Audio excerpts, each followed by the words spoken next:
Assalamualaikum warahmatullahi wabarakatuh. Alhamdulillahirrahmanirrahim. Dalam kesempatan kali ini, dalam video kali ini saya akan membahas mengenai mata kuliah Curriculum Material and Development. Jadi ini adalah video yang mengganti pertemuan kita, yaitu pertemuan 11 di mata kuliah Curriculum Material and Development. Apa yang akan kita bahas dalam video kali ini? Ada 3 pokok bahasan dalam video kali ini. Yang pertama adalah SKKD atau KIKD Satuan Pendidikan. Yang kedua KKN Bidang Studi. Dan yang ketiga adalah alokasi waktu. Oke, yang pertama ada SKKD atau KIKD Satuan Pendidikan. Sebelum kita mengetahui perbedaan di antara keduanya, baiknya kita tahu dulu pengertian dari masing-masing singkatan ini ya. SKKD, yang pertama adalah SKKD. SK adalah kepanjangan dari standar kompetensi, dan KD adalah kepanjangan dari kompetensi dasar. Ingat, kepanjangan dari kompetensi dasar, bukan KD artinya Krisdayanti, bukan. Lalu apa yang dimaksud dengan standar kompetensi? Standar kompetensi adalah deskripsi pengetahuan, keterampilan, dan sikap yang harus dikuasai peserta didik setelah mempelajari mata pelajaran tertentu pada jenjang pendidikan tertentu. Pada setiap mata pelajaran, standar kompetensi sudah ditentukan oleh para pengembang kurikulum. Lalu apa yang dimaksud dengan KD? Kompetensi dasar. Kompetensi dasar adalah pengetahuan, keterampilan, dan sikap minimal yang harus dicapai oleh peserta didik untuk menunjukkan bahwa siswa dapat menguasai standar kompetensi yang telah ditetapkan. Oleh karena itu, kompetensi dasar merupakan penjabaran dari standar kompetensi. Jadi perbedaannya apa antara SK sama KD?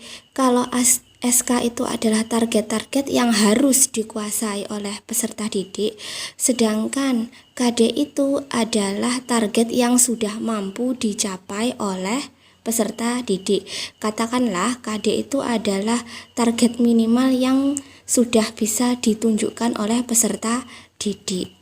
Jadi, walaupun SKKD itu adalah satu kesatuan, tapi mereka memiliki makna yang berbeda. Walaupun makna mereka berbeda, tetapi mereka tidak bisa dipisahkan satu dengan yang lainnya. Begitu. Oke, sekarang kita berpindah pada pengertian KI dan KD. KI dan KD itu sama dengan SKKD ya. Hanya saja nama SKKD itu tergantikan dengan nama KIKD setelah kurikulum KTSP berganti menjadi kurikulum K13.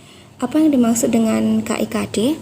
KI adalah tingkat kemampuan siswa untuk mencapai suatu standar kompetensi lulusan yang harus dimiliki peserta didik pada setiap tingkat kelas atau program. Sedangkan KD adalah kemampuan siswa untuk mencapai kompetensi inti yang harus diperoleh peserta didik melalui pembelajaran. KD di sini terdiri dari sikap, pengetahuan, dan keterampilan.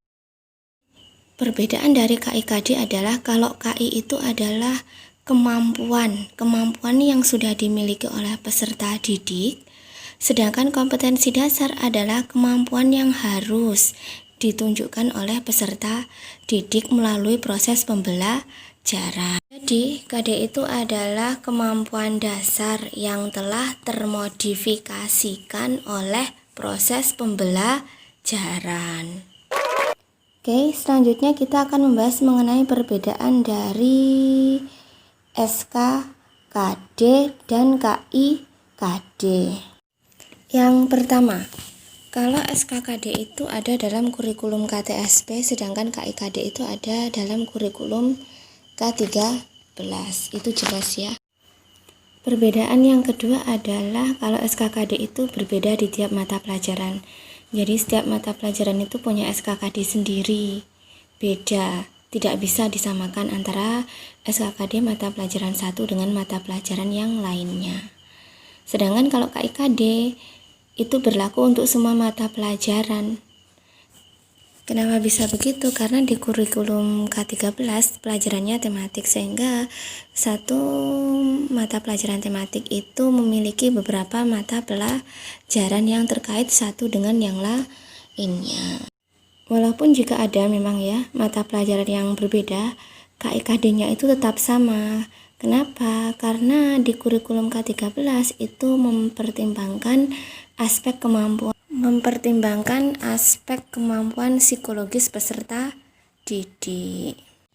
Maka bisa jadi dalam satu jenjang pendidikan SD misalnya, KIKD-nya kelas 1 sama kelas 2 itu bisa jadi sama. Kelas 4 sama kelas 5 itu bisa jadi sama, tapi akan berbeda jika jenjang pendidikannya berbeda. Jadi, antara KIKD SD, sekolah SD dengan sekolah SMP akan berbeda, dan KIKD sekolah SMP akan juga berbeda dengan KIKD sekolah SMA. Semakin tinggi jenjang pendidikannya, maka KIKD yang dirumuskan juga semakin tinggi. Semakin tinggi dan kompleks gitu ya. Perbedaan yang ketiga adalah kalau SKKD itu fokus pada perkembangan kemampuan kognitif, sedangkan kalau KIKD itu fokus pada perkembangan kemampuan kognitif, kemampuan afektif, dan juga kemampuan psikomotorik. Dari sini bisa kita lihat bahwa kemampuan yang dikembangkan dalam kurikulum K13, KIKD-nya itu dari banyak aspek, bukan hanya dari satu aspek saja, melainkan dari 3 aspek sekaligus. Selanjutnya adalah perbedaan SKKD yang ketiga. Kalau SKKD mengacu pada kompetensi mata pelajaran masing-masing, sudah itu sehingga berbeda-beda setiap mata pelajarannya. Tapi kalau KIKD mengacu pada 4 kompetensi, yaitu yang pertama adalah KI1, sikap keagamaan, yang kedua KI2, sikap sosial kepribadian dan juga akhlak, KI3-nya pengetahuan, KI4-nya adalah penerapan pengetahuan. Sekali jalan 4 kompetensi itu harus mampu ditunjukkan oleh peserta didik. Perbedaan yang selanjutnya adalah perbedaan yang kelima. Kalau SKKD itu berbeda di setiap jenjang kelas. Jadi SKKD kelas 1 akan berbeda dengan kelas 2, akan berbeda dengan kelas 3, begitu seterusnya. Tergantung dari mata pelajaran masing-masing. Itu tadi SKKD. Kalau KIKD itu ada kesamaan untuk tiap jenjang kelas. Jadi bisa jadi KIKD kelas 1 sama dengan kelas 2, kelas 2 sama dengan kelas 3. Bisa jadi kelas 1 sampai kelas 4 itu sama, tapi akan berbeda jika jenjang pendidikannya berbeda. Jenjang pendidikan berbeda di sini maksudnya adalah jenjang pendidikan SD, SMP, dan SMA. Jadi KIKD akan berbeda jika jenjang pendidikannya itu semakin meningkat. Bahasan yang selanjutnya adalah KKM bidang studi, atau kita menyebutnya sebagai kriteria ketuntasan minimal. Apa yang dimaksud dengan KKM? KKM adalah kriteria paling rendah untuk menyatakan bahwa peserta didik telah lulus dalam mata pelajaran tertentu, atau kita mengatakannya telah mencapai ketuntasan, lolos gitu. Sehingga KKM itu bisa sama antara satu mata pelajaran dengan mata pelajaran lainnya, bisa juga berbeda, tergantung dari kompleksitas dari mata pelajaran dan juga kemampuan peserta didik itu sendiri. Lalu apa fungsi dari KKM bidang studi? KKM bidang studi memiliki fungsi bagi seorang guru. Yang pertama adalah sebagai tolak ukur bagi proses pengajaran seorang guru, apakah dia sudah melakukan pengajaran dengan baik atau belum. Fungsi yang kedua adalah sebagai acuan bagi peserta didik agar mereka berusaha untuk mencapai target minimum yang sudah ditentukan. Ini sama ya dengan fungsi yang ketiga sebagai target pencapaian penguasaan materi. Yang selanjutnya adalah sebagai instrumen evaluasi pembelajaran. Ini juga sama dengan fungsi yang pertama. Terakhir adalah sebagai kontrak pedagogik antara pendidik, peserta didik, dan masyarakat, khususnya orang tua dan wali murid. Jadi kalau KKM itu kan dicantumkan ya di rapot. Jadi harapannya apa? Orang tua tahu kalau anaknya itu sudah mencapai batas minimal atau belum. Jika memang belum, maka diharapkan orang tua membantu belajarnya anak-anak di rumah. Lalu siapa yang menentukan KKM? KKM ditentukan oleh guru itu sendiri, guru pengampu mata pelajaran atau kelompok guru, atau kita bisa menyebutnya sebagai KKG. Kemudian hasil penetapan KKM itu disahkan oleh kepala sekolah. Setelah disahkan oleh kepala sekolah, maka KKM itu wajib hukumnya disosialisasikan kepada pihak-pihak yang berkepentingan. Siapa itu pihak-pihak yang berkepentingan? Pihak-pihak yang berkepentingan itu adalah peserta didik itu sendiri dan juga wali murid dari peserta didik. Kita menuju pada bahasan yang terakhir, yaitu bahasan mengenai alokasi waktu. Apa yang dimaksud dengan alokasi waktu? Alokasi waktu adalah penggunaan jumlah minggu dalam semester terkait dengan pemanfaatan waktu pembelajaran pada mata pelajaran tertentu. Atau kita bisa menyebutnya dengan pemanfaatan jam terkait dengan proses pembelajaran tiap mata pelajaran di setiap minggunya.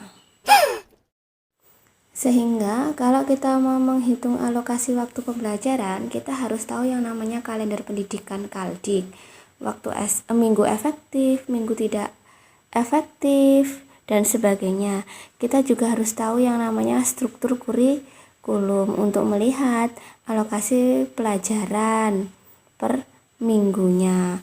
Kalau kita sudah tahu Kaldik sama struktur kurikulum, baru kita bisa menghitung alokasi waktu. Kalau kita tidak tahu keduanya, maka sangat mungkin kita tidak bisa cara menghitung alokasi waktu. Jadi harus tahu dua ini, kalender pendidikan sama struktur kurikulum. Setelah kita tahu mengenai kalender pendidikan dan struktur kurikulum, sekarang kita beralih pada bagaimana sih cara menghitung alokasi waktu. Yang pertama adalah menghitung jumlah minggu dalam semester. Jadi mau itu minggu efektif, mau tidak efektif, dihitung dulu jumlah minggunya. Kalau satu semester ada 6 bulan dan setiap bulan ada 4 minggu, maka setiap jumlah minggu dalam satu semester itu ada 6 kali 4, ada 24 minggu. Setelah kita menghitung jumlah minggu, kita menghitung jumlah minggu tidak efektif. Apa itu minggu tidak efektif? Minggu di mana kegiatan pembelajaran tidak bisa berlangsung. Misalnya, minggu di mana ada kegiatan hari ulang tahun sekolah.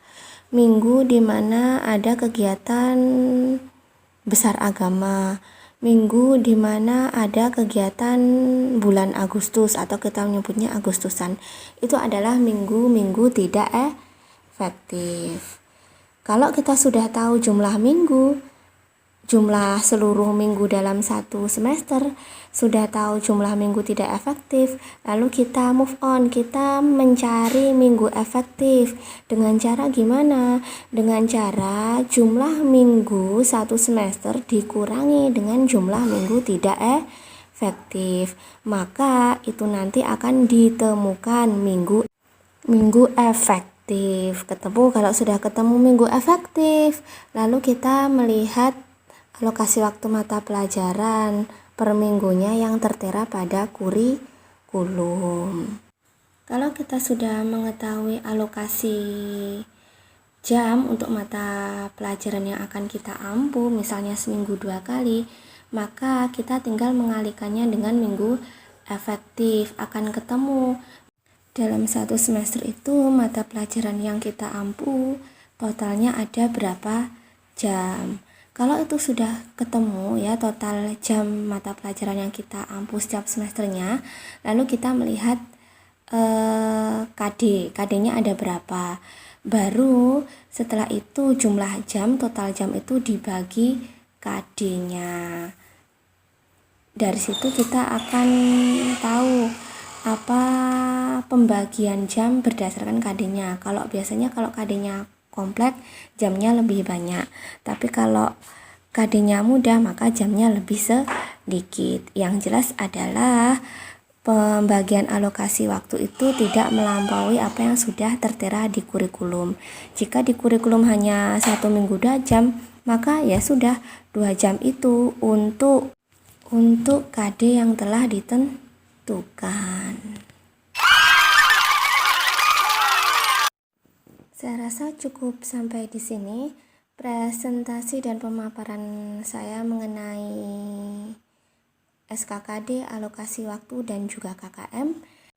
Insya Allah kita bertemu lagi di video yang selanjutnya. Terima kasih. Dan wassalamualaikum warahmatullahi wabarakatuh.